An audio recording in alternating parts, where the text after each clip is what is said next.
Hai, selamat datang. Di sesi ini kita akan belajar tentang teknologi sediaan padat.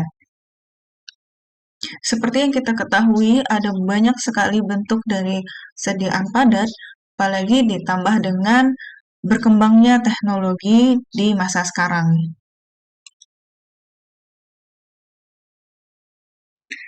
Oke, sebelum kita membahas lebih dalam mengenai bentuk-bentuk sediaan padat, maka kita membahas tentang faktor-faktor yang menjadi pertimbangan pemilihan bentuk sediaan obat. Yang pertama adalah faktor penyakit, apakah bersifat emergensi atau tidak, kemudian dilihat dari area penyakitnya juga. Nah, kalau bersifat emergensi, misalkan itu sudah dalam akut maupun kronis, nanti penanganannya akan berbeda. Jadi kalau penanganannya berbeda, maka bentuk sediaan obatnya pun akan disesuaikan dengan cara penanganannya. Kemudian yang kedua adalah di faktor pasien, apakah obat tersebut memang ditujukan kepada anak-anak atau bayi atau balita atau orang dewasa atau bahkan ke lansia. Nah, jadi nanti dari umur bisa ditentukan bagaimana bentuk sediaan obat itu agar mudah digunakan oleh golongan-golongan umur tersebut. Kemudian dilihat dari berat badan. Nah, dari berat badan ini kita bisa menentukan dosis yang memang dosis terapi yang dibutuhkan oleh pasien. Kemudian dilihat dari faktor kesadaran pasien. Kalau pasiennya tidak sadar, ya kita gunakan bentuk sediaan obat yang memang mendukung untuk terapi pasien yang tidak sadar. Misalkan untuk sediaan yang memang digunakan dalam eh, dengan cara invasif. Kemudian yang ketiga ada di faktor obat. Nah, misalkan obat atau zat aktif yang memang biasa digunakan sebagai terapi itu memiliki rasa atau bau yang tidak menyenangkan atau yang tidak dapat ditolerir. Nah, itu kita bisa gunakan solusi zat aktif itu kita buat dalam bentuk kapsul atau kaplet. Nah, jadi kaplet ini adalah gabungan antara kapsul dan tablet. Nah, maksudnya dari komponennya adalah bentuk tablet, tetapi bentuknya dalam bentuk kapsul. Kemudian dilihat dari fisikokimia obatnya. Nah, jadi diingat kembali kalau dalam tahapan pembuatan sediaan obat ada proses yang namanya preformulasi. Nah, jadi dari tahap preformulasi itu akan mengenal fisikokimia dari zat aktif, kemudian komponen apa saja yang cocok untuk zat aktif tersebut. Dari tahapan itu ditujukan agar zat aktif yang memang digunakan untuk terapi itu dapat digunakan dengan aman, nyaman, dan bisa memberikan efek yang diinginkan. Bentuk-bentuk sediaan padat secara dasar digolongkan menjadi 5, yaitu yang pertama bentuk serbuk atau powder yang biasa kita sebut dengan pulvis dan pulveres. Kemudian ada bentuk granul. Bentuk granul ini yang lebih kasar bentuknya dibandingkan pulvis maupun pulveres.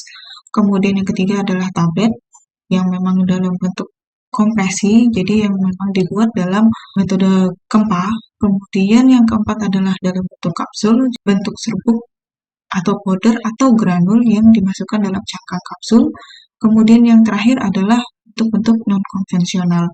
Jadi yang nomor 1 sampai nomor 4 ini kita sebut dengan bentuk sediaan padat yang konvensional.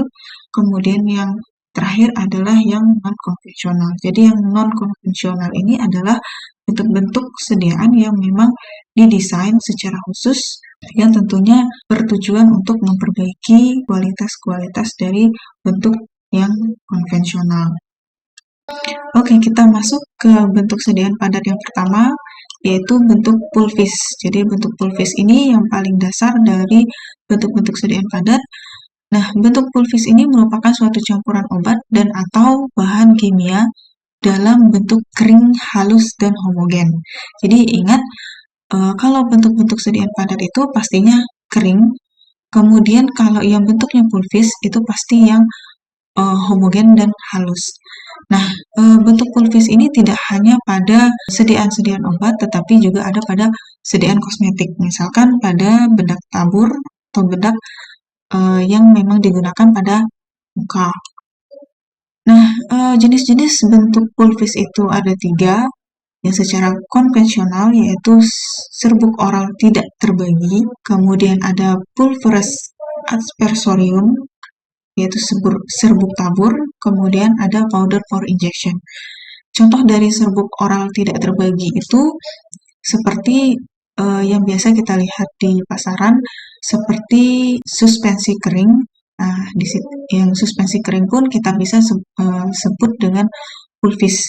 Jadi itu termasuk dalam serbuk oral tidak terbagi karena memang serbuk atau pulvisnya sudah dalam satu wadah yang memang tinggal dioplos sebelum digunakan. Kemudian bentuk pulverus aspersorium itu serbuk tabur. Nah, kalian pasti ingat yang bentuk seperti ini yang biasa digunakan pada bayi atau balita. Kemudian ada powder for injection, jadi serbuk untuk injeksi. Jadi ada bentuk-bentuk obat yang memang digunakan secara invasif, yang memang obat tersebut akan didestruksi saat akan diinjeksikan kepada pasien. Nah, jadi bentuknya masih bentuk powder, kemudian ditambahkan suatu pelarut yang bisa benar-benar melarutkan powder tersebut. Jadi yang di dalam powder ini ada zat aktifnya, kemudian itu yang dimasukkan ke dalam spuit untuk diinjeksikan kepada pasien. Kemudian penggunaannya yang paling sering kita lihat adalah penggunaan secara luar, tapi sebenarnya juga banyak juga dalam bentuk pulvis yang memang digunakan untuk obat dalam. Nah, itu contohnya yang tadi serbuk oral dan serbuk yang memang harus didestruksikan sebelum diinjeksikan. Selanjutnya adalah bentuk pulverus. Bentuk ini sama dengan bentuk pulvis, bedanya bentuk pulverus adalah serbuk yang terbagi. Yang sekarang kita masih melihat bentuk pulverus yang memang dibagi secara intuisi seperti ini, tetapi dengan adanya perkembangan teknologi, yang paling banyak kita lihat adalah bentuk pulverus yang memang dimasukkan ke dalam cangkang kapsul. Ini biasanya digunakan untuk pasien yang memang mudah menelan obat.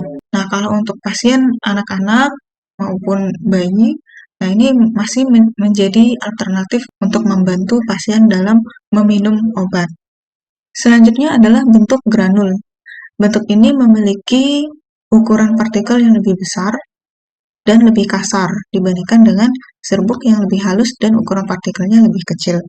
Nah, bentuk granul ini juga termasuk bentuk sediaan padat karena memang sediaannya dalam bentuk kering. Cara penggunaannya biasanya dilarutkan atau disuspensikan dengan air terlebih dahulu, dilarutkan terlebih dahulu, baru diminum.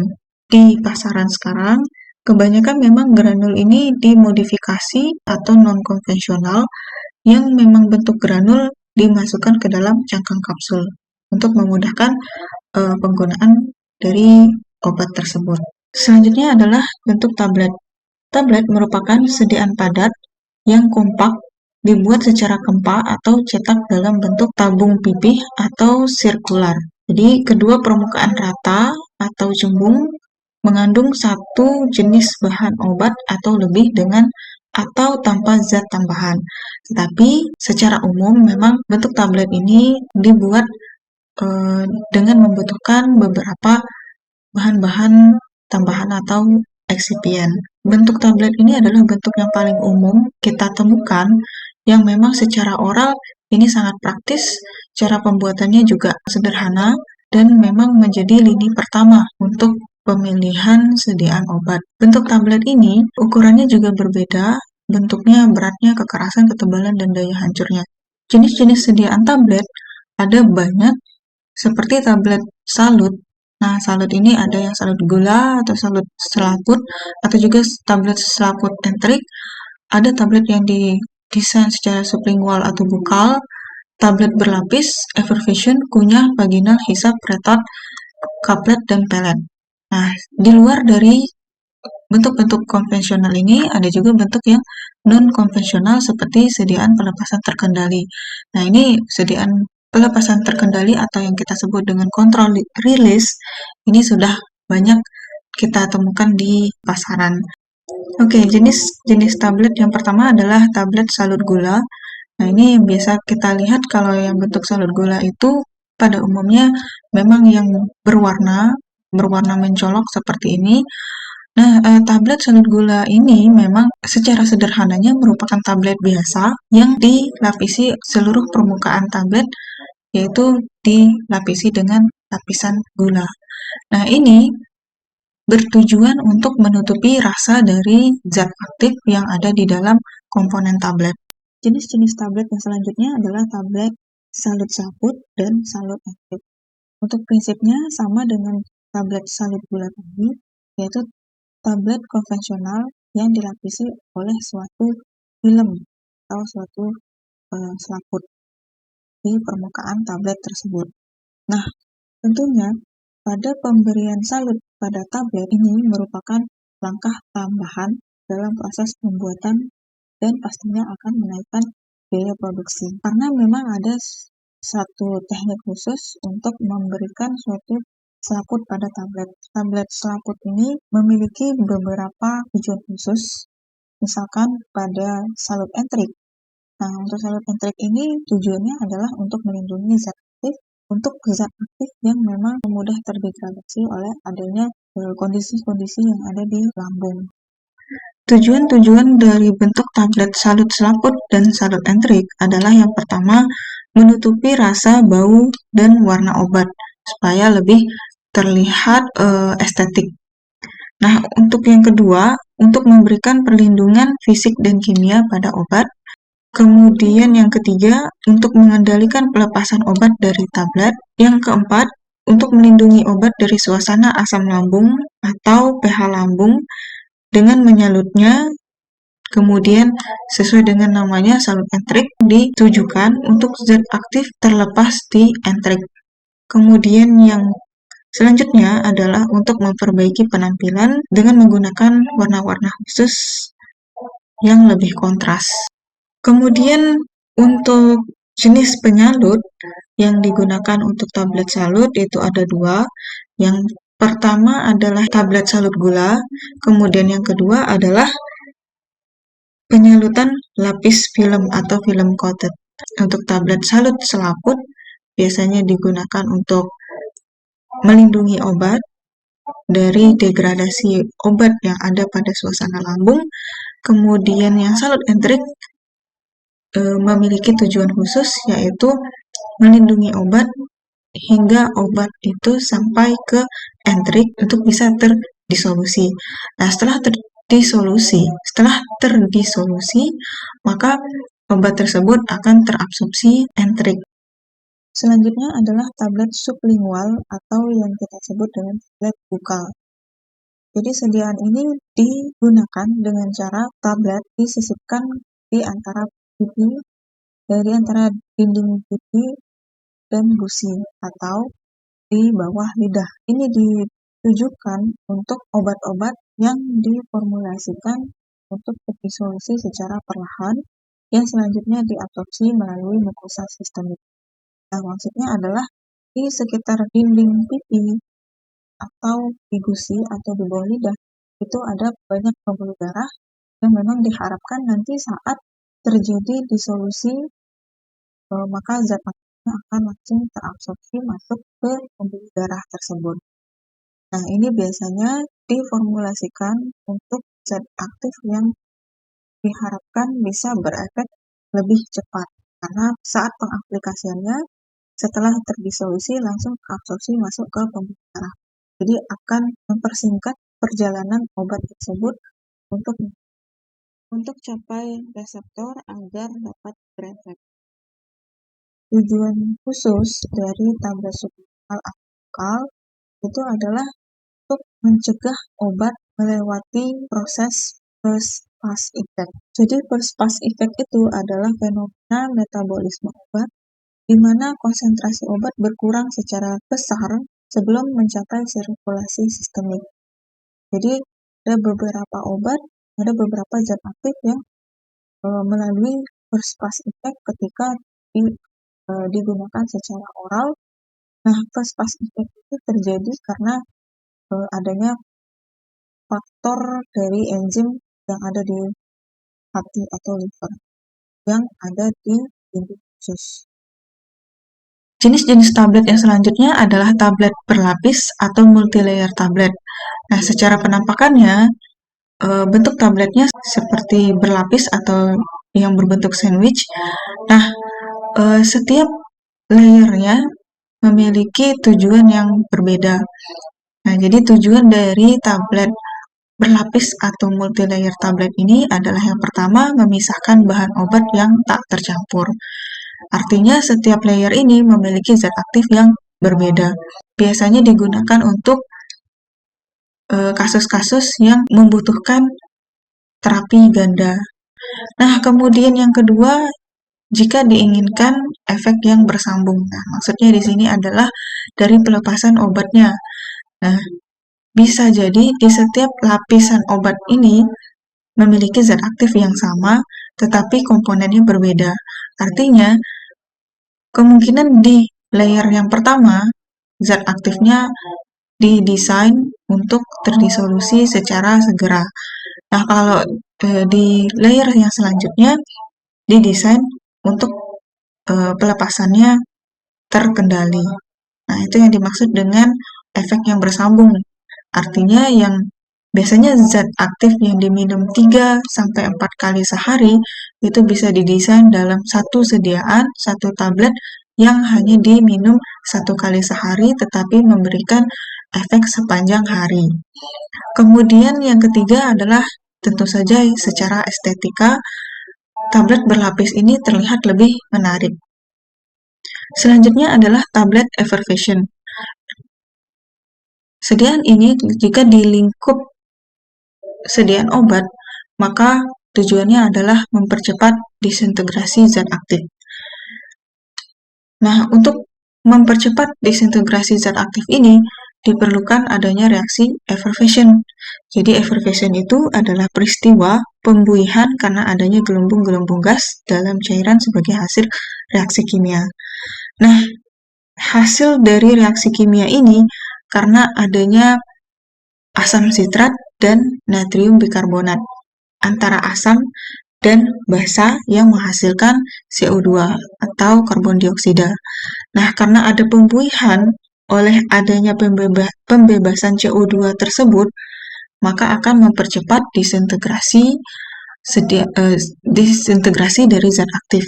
Nah, kalau secara bahasa yang lain, berarti zat aktif ini akan dipercepat kelarutannya di dalam air sehingga bisa dikatakan proses disintegrasinya cepat.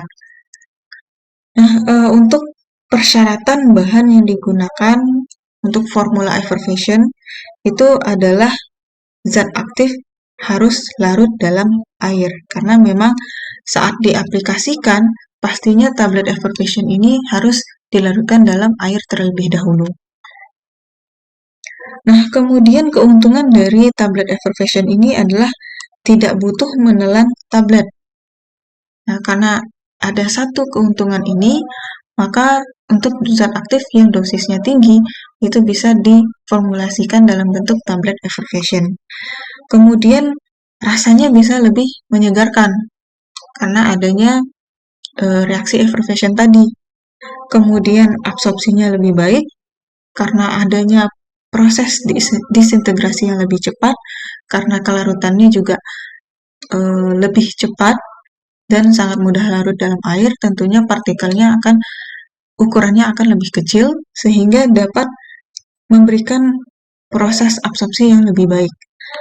Kemudian keterbatasannya adalah, untuk tablet effervescent ini, metode pembuatannya agak rumit atau agak sulit dibandingkan tablet secara konvensional. Sehingga kembali lagi, jika ada metode khusus atau ada langkah tambahan, maka cost untuk produksinya akan lebih tinggi. Sehingga untuk keterbatasannya juga, maka tablet effervescent ini harga jualnya akan lebih mahal dibandingkan tablet biasa. Kemudian bahan pengemasnya juga harus khusus, yaitu dapat menjaga kelembapan dari sediaan tablet. effervescent. Karena tablet effervescent ini jika berada di kelembapan yang sedikit tinggi, maka akan terjadi reaksi effervescent sebelum digunakan. Kemudian ada tablet vaginal. Jadi untuk sediaan ini salah satu contoh dari sediaan yang ditujukan untuk berefek lokal. Nah, tablet vaginal ini biasanya diberikan untuk terapi antibakteri atau infeksi fungal dan memang didesain dalam bentuk yang mudah untuk diaplikasikan untuk ditempatkan di daerah vaginal. Nah, prinsip dari disolusi yang ada pada tablet vaginal ini memang dibuat dalam terdisolusi secara lambat. Maksudnya adalah dari zat aktif yang ada pada tablet ini akan terlepas secara perlahan sehingga dalam satu kali pengaplikasian itu dapat berefek secara waktu yang lebih panjang. Yang selanjutnya yaitu tablet hisap seperti Troches. Kemudian ada kaplet. Jadi kaplet ini adalah gabungan antara kapsul dan tablet. Jadi komponennya adalah tablet tetapi bentuknya adalah kaplet. Kemudian ada yang bentuknya pelet. Nah, biasanya bentuk pelet ini yang berbentuk batang-batang kecil yang pastinya ini bentuk sediaan yang steril yang biasa digunakan secara implan. Nah, ini biasanya untuk obat-obat KB yang biasa ditanamkan di bawah kulit.